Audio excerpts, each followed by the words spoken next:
is what I call clocks. 1, maybe 2 pounds is all you really need for this exercise. I'm going to use my glove, okay? Every one of you guys are going to have a glove. Not every single one of you are going to have a 1 or 2 pound weighted dumbbell at your house, okay? But you all have your glove. So what we're going to do is we're going to use the glove as the weight.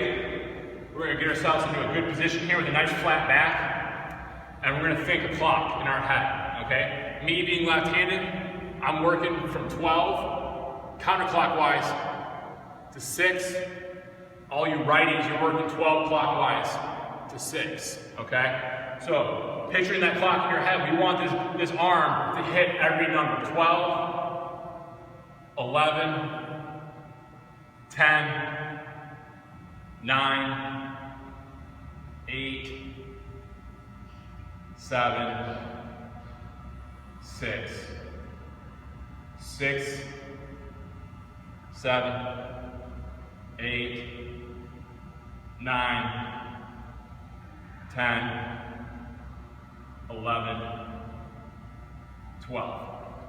Okay? With that, we need to make sure, again, staying parallel with the ground, we're not getting up and above, and we're slow and under control. You should be able to get from your 12 to your 6, back to your 12, slow, under control. And when you finish, you should feel a burn. If you don't feel a burn, get yourself back to 6. If you still don't feel it, get it back up to 12, okay? If you're still not feeling it after that, probably not doing it right, or you need to upgrade from a glove to an actual weight. Okay, now we're going to go into a little bit of a shoulder circuit workout. I'm going to show you a whole bunch of different exercises here that we can string one after the other to turn into a workout for our shoulders. You don't need to do from the very beginning to the very end. You can pick and choose 1 or 2, 2 or 3, 3 or 4, and make it into your own routine each day. Okay? So we're just going to start off with is we're going to have our arms straight out across our body here, and we're just going to work into here. When we're doing this, we want to make sure we get a scapular pinch. We're not just swinging our back, bringing it back, and then pinching that scap. Okay? So we're here, pinch that scap. What we're making sure when we're doing this is that our elbow establishes, or I'm sorry, our armpit establishes a 90-degree angle here, so our arm is parallel with the ground. We don't want to be coming out down here like this, or up top like this. Straight across, parallel with the ground, getting that scap pinch back there each time.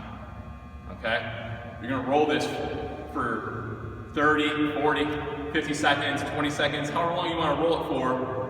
And then you go into the next one. Okay, so from here, we can go to here. Straight up. Coming down to our sides, up to above our head. Okay? Again, you can roll this for however long you want to until you want to get to the next one. Okay? So the next one could be something like an Arnold press.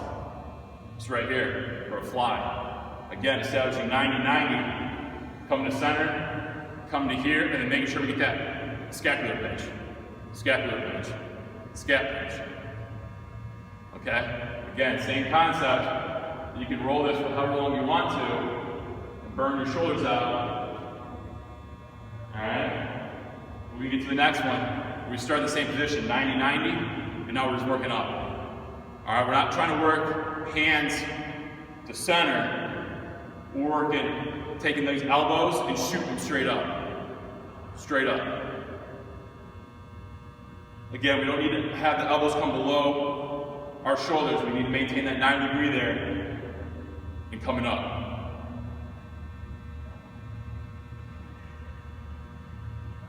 Alright, again, we can roll this for however long we want to. Get a good burn going.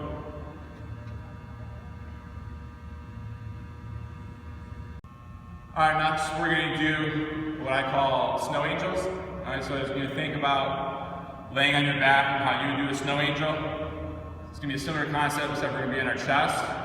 And we're going to work more of a swimmer's path. It's going to be here. Okay? In this direction. And what we're going to try to do is we're going to try to have our arms off the ground and maintain no contact with the ground as we're doing this movement here. So like, get here, start with my arms out, off the ground, here, Coming up and through. Up and through. We want to try to get our arms all the way back and then find a way to get range of motion so that our hand almost runs along the side of our body, coming all the way back up. Okay? So from the side, here, all the way back down, find a way to keep that hand close and tight.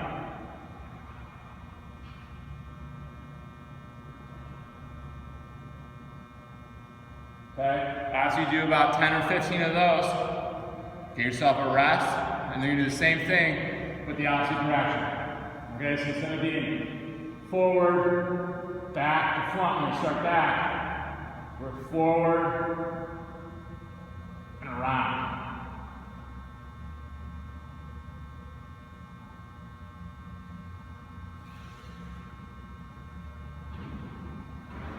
All right, next we're going to do some plank ups, and what we're going to be activating is our shoulders, our traps, our scapular, and a little bit of our lats.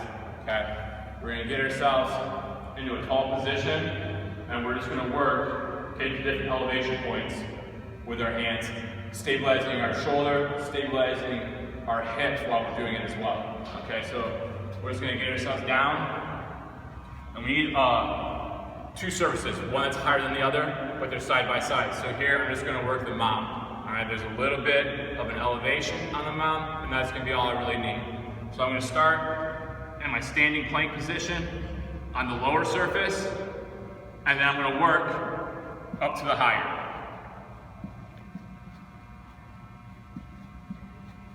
Always, whatever hand you start with, so I'm starting with my left, right, you wanna go down with the same one you went up with first.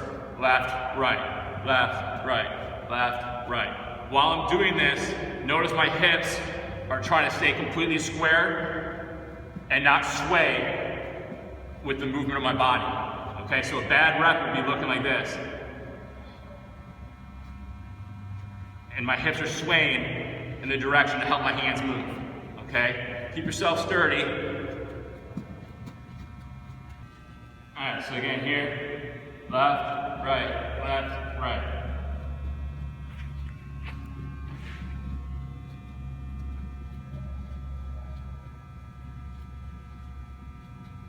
All right, now we're gonna get into some scapular push-ups. So there's two ways we can do this. One, we can stay in a push-up position and do the exercise, or we can be in a plank position and do the exercise. Everyone's gonna have a different feeling in their shoulder during the workout depending on what position you're in, all right? Get into the position that's not going to cause discomfort in your shoulders. All right.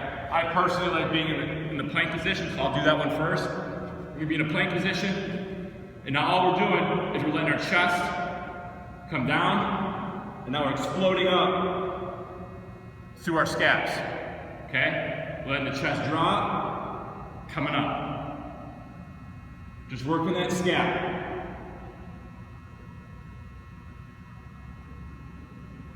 Okay? If that has discomfort in your shoulder in that position, get yourself into a push-up position. Now we're doing the same thing. Scap, up, scap, up. Okay. All right, next we're gonna do a little forearm exercise. All right, a little creative, fun way to do it. Just grab your bat. Depending on how heavy your bat is, this is the fungo, so it's relatively light. I can go all the way down to the knob. All right. If you're using your actual bat, depending on your strength, depending on the weight of your bat, you may need to choke up on it a little bit just to reduce the amount of weight that you're moving, okay? So, grab my bat, and I'm gonna support my arm on my knee here, all right?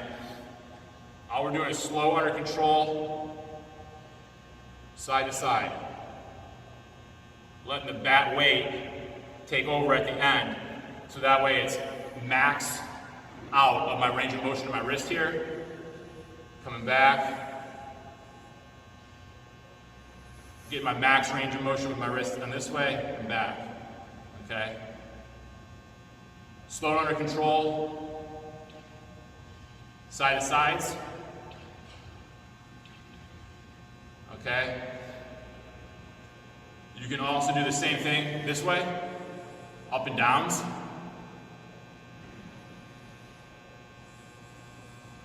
Alright, We can also turn it this way and work this direction here.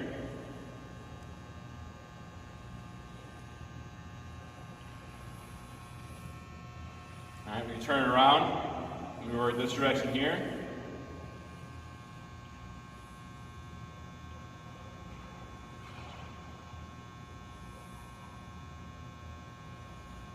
All right. Biggest thing is making sure all these movements are slow and under control, and we're getting as much range of motion as we can. Even me just doing those little bit of workouts, I can feel the burn coming through my forearm already, just from a light fungo and not even doing full reps of all those. So find a routine where you can do 3 or 4 different directions or 2 different directions with an amount of reps that is going to get you into a full fatigue for an entire set. Okay? And then just keep doing set after set. Strengthen that forearm. As you're doing these, you're not only strengthening your forearm, but you're strengthening your elbow and all those little muscles that are protecting that very precious UCL. Okay? So, tacking your forearms is big. Grip strength is proven to help increase velocity. I know firsthand when I had my my 2 nerve surgeries, my grip strength went down, my velo was down. So, grip strength is a big thing, especially for you guys at this age. You're starting to get bigger, stronger. We don't want those forearms to go unnoticed.